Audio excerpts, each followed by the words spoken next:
Let's go back to our analyst tonight. The polls just closed about 17 seconds ago.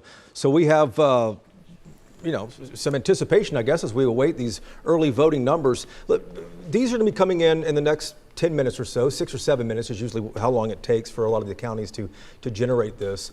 And we're going to be taking a look at those as they come in. But let's go around the table here. And Wade, we'll start with you about the race or the races you are watching tonight. The speaker's race. Well, it's not the speaker's race, but it's a race involving the speaker, Dade Phelan. It'll be interesting to see if the candidate supported by Paxton can unseat Phelan. He was attacked by Paxton. He was attacked by Lieutenant Governor. The Governor Greg Abbott didn't endorse him, hadn't really said anything publicly about him. It's almost as if Dade is out there on his own.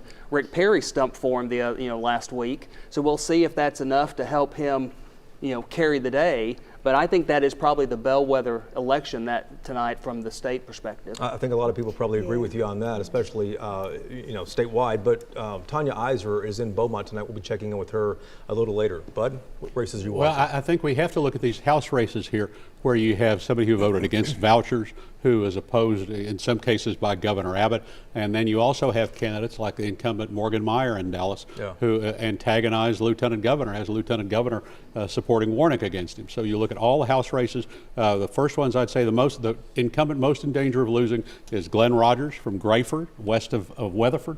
He's up against Mike Olcott. This is the second time that Olcott's run. That's probably the most endangered incumbent in Texas, and Olcott has actually given money to people running against Abbott before, but this time Abbott's on his side for vouchers. Let's go to some new numbers we have in right now, the first numbers of the night, I believe, and this is for House District 26, a congressional seat.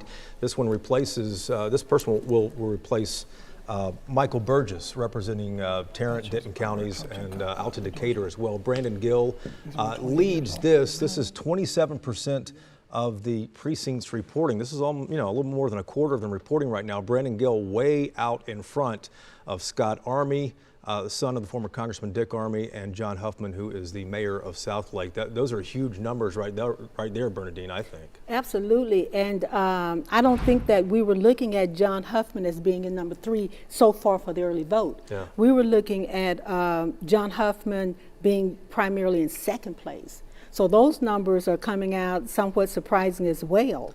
But whatever happens in early voting will probably dictate what happens for the entire primary. We have some more new numbers here. Let's take a look at these as they come in as well. This is the Republican race for president in the state, kind of going the way polls were talking about over the last few weeks. Donald Trump with 73% of the vote so far. Just a few, precincts reporting here, 3% so far. Nikki Haley at 21%. I believe the last poll from the University of Houston Hobby School of Public Affairs showed Trump with 80% support, Nikki Haley at 20% support.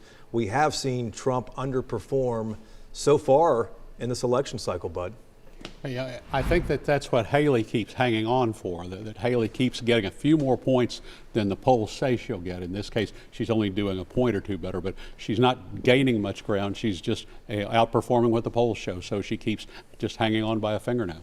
Domingo, I was watching a news article earlier today, and it talked about Haley supporters nationwide. More than half of them say they're not going to vote for the Republican nominee if it is not Nikki Haley. That's a problem for Trump and likely helping Democrats. Right now, 1 out of every 4 Republican voters is saying we're not voting for Trump. If only half of those vote for Biden or stay home, then Trump could be in trouble. Not across the country, as you've seen in other states. I mean, she carried D.C., but the fact that 1 out of every 4 Republicans is saying we're not voting for Trump because the criminal charges, the scandals, the drama, I think that is going to be a problem for Trump coalescing his forces for the November election, because I don't think he crosses over very much with independents and Democrats. Yeah, it's a significant problem. Wait, did you want to? The national polls show that Trump is leading Biden by 4 points. So, I don't know who these Republicans are that say they're not going to vote for him, but enough people are to let him win the election. So look, people are engaged in a primary. They're focused on Nikki Haley. When the time comes, they'll support Trump instead of staying home. I don't think the same could be said for Biden supporters who have shown a lackluster amount of excitement for him.